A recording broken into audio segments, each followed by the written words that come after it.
In this week's episode, I'm going to show you exactly how I process my drone images using a Lightroom Classic and Photoshop.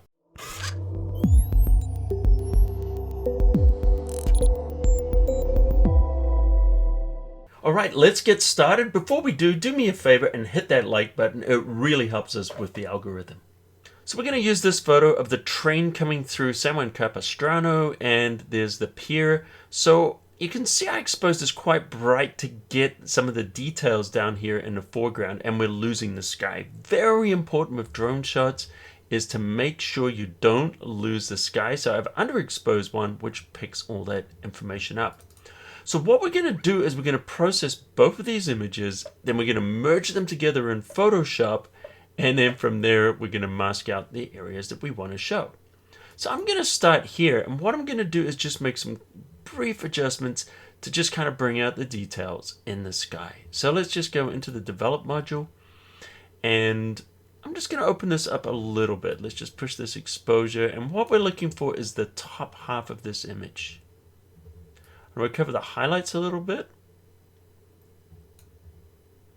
Let's open the shadows, not too much. I'm very gentle with the shadows. I'm going to pull back on the blacks because I want to just let lots of dynamic range kind of through in this photo, and we can add some punch later on. Okay, so I haven't done much to that. Let's go into the brighter image right now. In this image here, let's go to the develop module. We're going to recover our highlights. And so what I want to do is get as many of these highlights back, even though we're going to paint them in. I don't want the difference between the images to be too stark. So let's just kind of bring it through. So we make sure these brighter areas are showing, but they don't have to be ridiculous at this point. Okay, that's going to work nicely. So what we're going to do is I'm going to open both of these into Photoshop. So let's right click and we're going to choose edit in. Now, rather than choose to edit in Photoshop, which would seem, that would be the thing to do, what we're going to do is we're going to go down and we're going to open them as layers inside of Photoshop. So right now I'm working on Lightroom Classic, as you can see up here. Of course, you could be doing the same thing if you're working from Bridge. So let's open as layers. What it's going to do is it's going to open Photoshop. It's going to launch Photoshop 2021. And here we go. And then it's going to drop the two images as separate layers. So if we look at that, there's the underlying image and there's our darker image. So the darker image is the one that I want to use. I'm just going to hit Control-0, and what that'll do is just fill the screen nicely. And I'm just going to roll it back just a little bit so I can see the edges. And that's kind of like a tip. If you don't see the edges, sometimes you're editing the photo and then you zoom out and there's a bit you missed. So what I'm going to do is I'm going to hide this whole layer with a layer mask. So hold down Alt or the Option key in the Layers panel, go down to the layer mask and click. And what this does is it creates an inverted mask. And an inverted mask is basically just a layer mask that's hidden. And that means that this entire layer is hidden. Now to bring it back, I'm going to paint on this mask with white. So hit the B for brush. Make sure white is our foreground color. Let's click on the brush settings and make sure that we've got the hardness all the way down so it's nice and soft. That way it will blend in much better. And then we're going to look at our opacity and flow. Before we do, if you're using a pressure sensitive tablet such as a Wacom, just tap on the brush settings here and let's have a look at our brush settings. And this will open up our brush settings dialog box. And what I want to do is make sure shape is off, transfer is turned on, opacity is set to pen pressure. That way I can just kind of shade back the details, just kind of shade them in. And I'm just going to pop this over to the side and just pop it into the other palette. Now, if you're using a mouse and you don't have a pressure sensitive pen, just drop your opacity and your flow down quite low. Maybe drop your opacity about 20% and flow around about 10. I'm going to start with a flow of around about 10 as well. And then what I'm going to do is I'm just going to gently paint in, and we're going to bring in some of this detail. Now the reason I'll shoot multiple exposures is because if you're dodging and burning, you can get a similar result, but you're not going to bring out the colors as well. They're going to be dirty. And so let's just kind of bring this, see what I'm doing? I'm just gently shading this in. Now we'll do some more dodging and burning and other things in a minute. And I might even create a little bit of a vignette around the edges. But I just want to kind of just bring that in. Maybe bring a little bit more of that shadow in this area here. And let's see what we've done so far. If we look at the image before and after, now we can see. Let me hide the bottom layer and you can see what I've been blending in. In fact, let's go back to our mask and I want to go a little bit more. I really want to bring out the most, so I'm pressing very hard and just going across that sky and that horizon. Now you could use a gradient to blend these in, but I don't want to do that because I'm just certain areas I want to blend a little bit more than others. Because one of the things you want to think about is when you're retouching a photo or you're doing any kind of photo is composition. Like, where do you want people to look?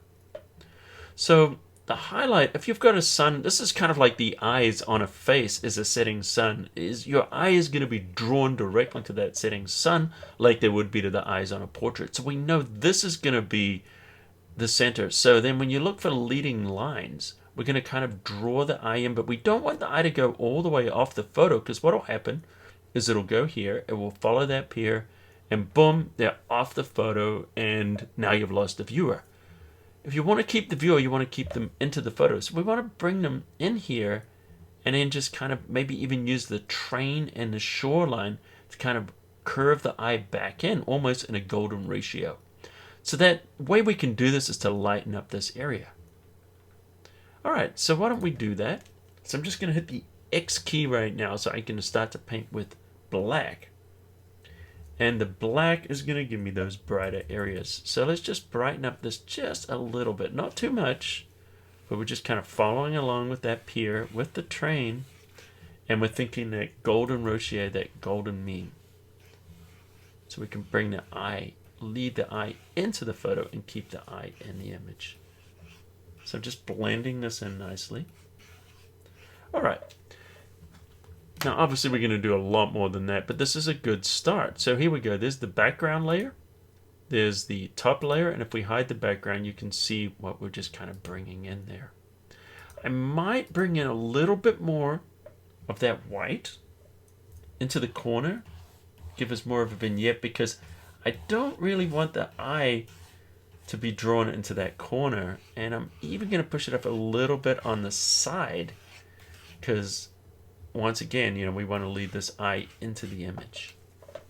Great.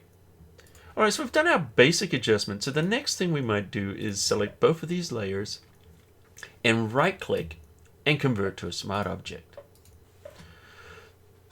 Before you do that, you want to make sure that everything is nicely blended, that there's no obvious seams or transitions. We can have some definite shadow and light. That's okay. That's what we want. So that's looking good.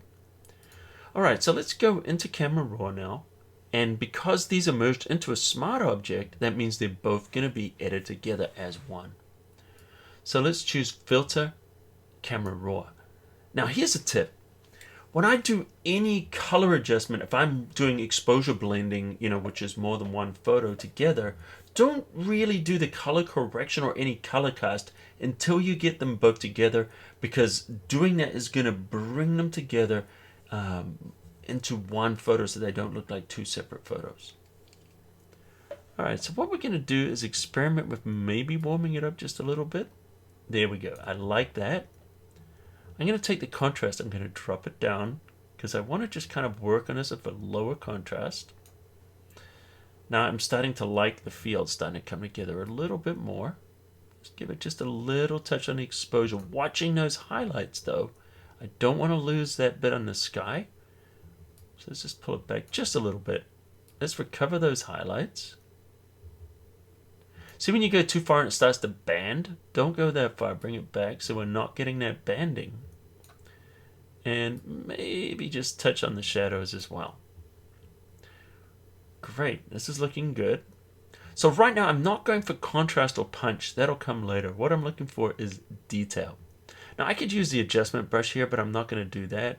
I'm just going to click OK, let it update here in Photoshop. Now the reason I'm not doing that is because we're going to use the brushes inside of Photoshop to do the same thing.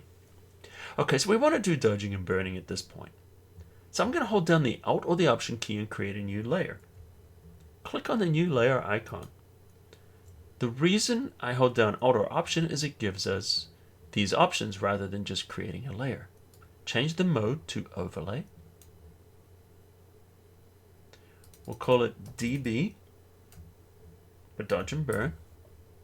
And I'm going to fill with the 50% gray. It's not necessary, but I know if I paint with 50% gray, I'm going to be able to use that as an undo, and also if I want to do any blending, it will blend better. The whites and blacks will blend better than they will with just a transparency. So that 50%, it works very well. All right, so we're just going to call, you know what, I'm just going to call this one big. And I'm going to duplicate it, Command J, and I'm going to call this one small. All right. So the first thing we're going to do is we're going to do our big toning. So I can go pretty strong with this, maybe even too much. We're grabbing that brush again, hit the D key for default. And I'm just going to zoom out just a little bit so I can get all the way around here. And then with this black, let's see what happens with the black. I'm just going to darken off these areas that I want to not be so important in the photo, or the areas I don't want the eye to travel to. And I'm just gently blending this in with my Wacom tablet. And I'm doing it in a curving motion, or a circular motion. This is going to be too dark, but that's okay, because we can always adjust our opacity later. What I'm looking for is control the eye flow right now. So we're going for composition. Okay, so let's go here. That's going to give us a nice tight composition. All right, and now I'm going to flip this around, hit the X key, and I'm going to paint with white. Now, often I will do this white on a separate layer so I can adjust these independently, but let's just do this one quickly. So I'm going to drop the flow down a little bit lower because I don't want to get too bright, but this is where that sun is going to hit. See that? So we've got that sun path. So all I'm doing right now is I'm just creating, let's hit that shoreline. I want that to be lit up a little bit brighter. And let's just do a touch on the top of the train. Not too much, because we'll do this later with the small adjustments. All right, so this is giving me eye control. If we go before, everything's flat. After, now we're starting to shape the image. Now we can look at this in different blend modes. Maybe we like the soft light, or the hard light is not really looking good. But usually the ones that'll work quite nicely, really a lot of the time, is going to be the overlay and the soft light. But let's have a look at some of the other ones like linear light and pen light. Sometimes those work quite nicely.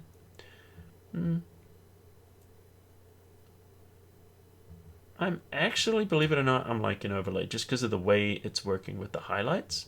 And now I'm going to take the opacity all the way down and just look at the photo for a second. Let your eye recalibrate. And now slowly bring up the opacity. The reason I do it that way is letting your eye rest on a unprocessed image and recalibrate. Then you're used to that, and then as you apply the adjustments, you're going to be more subtle than if you look at it with the adjustments and then you just kind of roll them back. So if you want more realism, that's a useful tip. All right. Okay, so we've got that. Good. Next thing we're going to do is we're going to hit our smalls. And I'm going to zoom in here. And in fact, I'm going to hit Command J. And we're just going to call this one small H for highlights, small S for shadows. And what I'm going to do is I'm going to build up the shadows first, then we're going to paint in the light, and it's going to look great. So let's take the shadows underneath the highlights. Now, I don't have any particular reason, do I put the highlights or the shadows on top? I don't have a rule, one or the other. Sometimes I put the shadows on top. Sometimes I put the highlights on top. I'm sure somebody has found that, this really makes a big difference, but, to me it doesn't.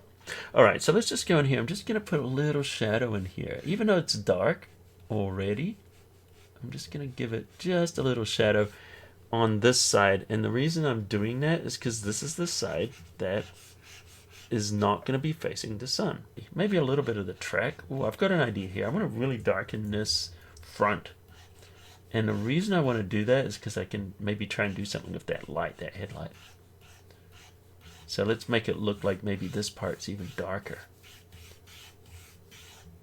And that noise you can hear is my pen on the graphics tablet. And if it annoys you, I'm sorry. There's nothing I can do about it. It's what it sounds like. All right, so I've got the shadow there. And yeah, this is going to be kind of cool. All right, so what I'm going to do now is I'm actually just going to flip this around. And I am going to paint again, this time with a highlight. And I'm going to take that flow up higher. And I'm just going to push out that headlight. There we go. See what we're doing? We're just allowing a little bit of light to kind of creep in there. Ooh, I think that's kind of cool myself. And maybe let that kind of hit the front there. Maybe just a little bit around the edges. And let me go in here and see if I can get... No, it's not going to work. I could put some light in those windows. But I think what we've got here is going to work quite nicely. There we go.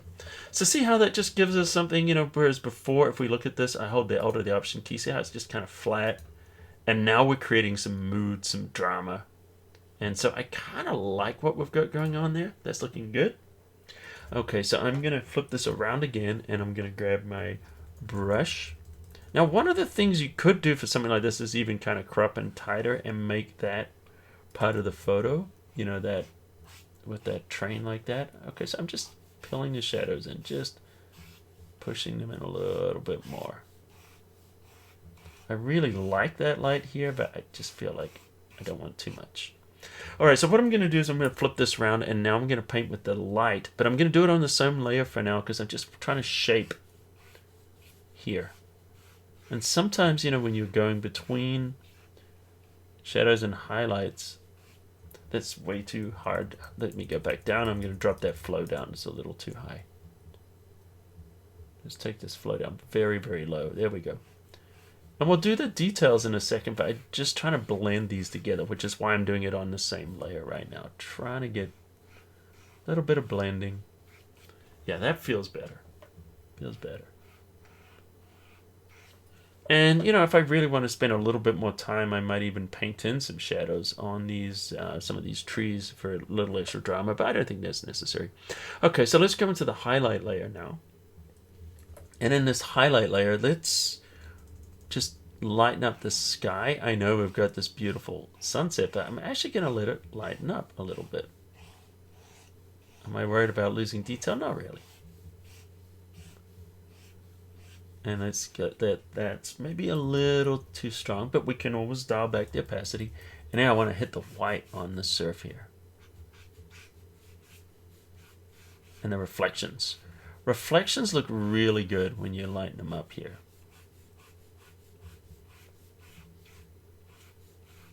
And now I'm just going to go huge and just put a little bit more on that beach just to kind of give it a little bit more magic.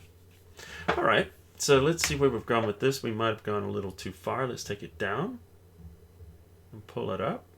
Okay, that's looking good. Now, I'm going to go in and I'm going to turn this up a little bit more. And we can zoom in. And I'm going to hit some of the fronts of some of these trees. Now, this is where we go and we start to do some of the more detailed stuff. Now, you can use selections to help with this. And a lot of the time I would do that, so you don't go over. But I'm just kind of showing you guys the techniques here. So I'm just kind of trying to do this a little quicker. And in things like this, where there's a front face that's going to get a little bit of light, start to drop this in. You might not see a lot happening right now. Let me bring that flow down a little bit more. But when we zoom out and then you see the before and after, you'll see what a difference this is making. And it's more the stuff pointing towards the light is what I'm hitting. Notice I'm not doing this stuff on the back. So we're trying to shape this image with some light. And it's really going to make it pop. You'll see. Let's pull that over a little bit more. And some of these areas too could also get a little bit of light on them. It's tricky sometimes, you know, when something is backlit like this. You know, if it's front lit, it's a lot easier to paint the lighting in. So here we're just trying to more imply it than be, you know, technically accurate. Just want to, even though this is in shadow, I want it to just kind of pop a little bit, and we'll do the same thing on the train in a second. All right, so one of the other things we could do as well when you're doing this is just go real thin and start to just paint down on the edge of these trees and just put a little rim on here. See that? Just a little rim light. And this will make a huge difference. When we zoom out and you have a look, you'll see. And what this does is we're just adding drama, and we're also adding some little bit of dimension to the photo. And I'm going over the lines a little bit. On a actual image, you know, that I might be printing or something like that, I would take a little bit more time and a little care, but you know, I don't want this tutorial to be like a 2-hour tutorial. So you know, I might go back over these areas. Like, I'll show you what I was talking about when I do the 50% gray. So if you go in here and then type in 50, this will give you 50% gray, and you can get those edges and see what I can do. That 50% gray will just take us back and see how we just paint away those areas we've gone over. I'm not going to do all of them, but I'm just showing you this is how I would do it. So if I go over the edge too much, that 50% gray, see what we're doing? That's why I filled it with 50% gray instead of just having it transparent. That just blends better. All right, so let's just hit that again. Go back to the white now that you know how to fix that. So, you know, you're doing them on your own images. You know what to do. All right. You might just kind of pick some up in here. I'm just racing through this once again. All right, so let's start to zoom out and you guys can see what's starting to happen. See what's happening with the rim that I'm creating on the tree. See how it's creating a little bit more separation. It's giving us more dimension. You know, it's a little bit painterly, but this is definitely not painting. This is, you know, painting with light. Okay, so let's do this again. Let's keep going with the brush. I'm not going to do the rest of the trees. You guys get the idea, but see when you look at these waves. See how the light will hit. See how the light will kind of hit these. It'll hit the tops and not so much the other side. So sometimes you want to go in here and you want to just kind of make these tops pop. See what I'm doing? So I'll just do a little bit so you can see. And this is almost, once again, it's kind of almost like a rim light. And it just, these things make such a difference when you put them all together.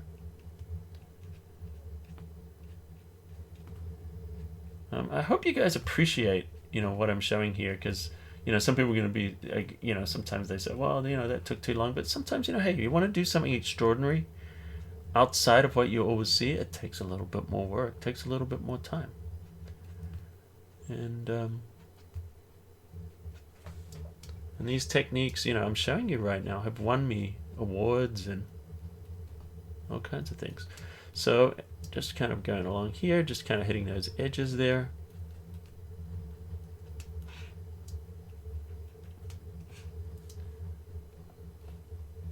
And, you know, seriously, I'm showing you more than what you're going to get on some paid tutorials. And all I ask in return is please, you know, hit that like button and help get this video out so more people can see it. And also, if you haven't subscribed yet to Photoshop Cafe, you know, consider doing that. So what I'm doing here is I'm just hitting some of the tops of these, you know, some of these waves just a little bit with some lights, just to kind of give it just a little pop, you know. And these things just seem very small, but when you put them together, all these things are going to add up. Now you could also start to do some stuff on the pier here. You know, you could start to, not there, let me undo that a little bit. You know, you might start to, you know, pick up some of these areas where maybe some of the light might be starting to hit it. Let me just try to stay within the lines. Not always easy. You know, once again, a little bit of rim. I'm not going to go too far with this, but because I feel like this particular one, maybe the tower here might get a little bit of light on the front. See what I'm doing? And by doing this, it starts to add a little bit more depth, a little more dimension, so everything doesn't look flat. And that might just not look like much, but watch what happens when I zoom out. See how those just kind of pop. See what we did on the tops here? Let me look at the tops of the waves, turn that off, and then after, see how it just gives it life and dimension? I'm going to do the same thing on the top of this train here. I'm going to give this a little bit of a rim here. So I'm just going to get the edges. Maybe that area there, a little bit of light's kind of coming through there. And let's definitely, oops, that's small. Let me make that brush a little bit bigger because, you know, when we do our dodging and burning here, let's give a little bit more of that light here to kind of eliminate that. There we go. There we go. Now it looks like that headlight's really on. Great. Bring that down and see there's a rim already happening there, so let's enhance that rim. So when I do see light starting to do its magic, jump on it. You know, give nature a hand. I mean, I know some people, you know, don't necessarily like that, but I love it. I'm not a purist. I'm all about, like, let's add some drama, let's add some excitement, let's add some mystery. You know, let's do something with the story, you know, because everyone's, you know, people see, you know, regular photos, you know, all day long. Let's give them something they haven't seen before. All right, so we're giving that a little bit of a touch there. And I feel like, you know, it's starting to get there. I'm going to give this a little bit more here. Just push that out a little more. All right, great. And, you know, there's other things we can do in here, too. If we wanted, we could start to add some additional color. Let me just show you how that would work. So I'm going to go in here, and I'm going to grab the yellows. Let's grab that yellow color. Change this blending mode to color. I don't know if this is going to work, but let's just try it. And put a little, there we go, a little yellow in there. See what's happening there? Putting a little bit of that color. And, you know, if you don't like it, just play around with that opacity. I kind of like it. Just a little bit. And see how it's really creating a nice mood. I really like that. And I might do a little bit up here, too. No, it's not working. So try things, you know, see if it's going to work. Another thing that would probably work quite nicely is some blue. So let's create another layer. Let's put this into color mode. Let's grab some blue.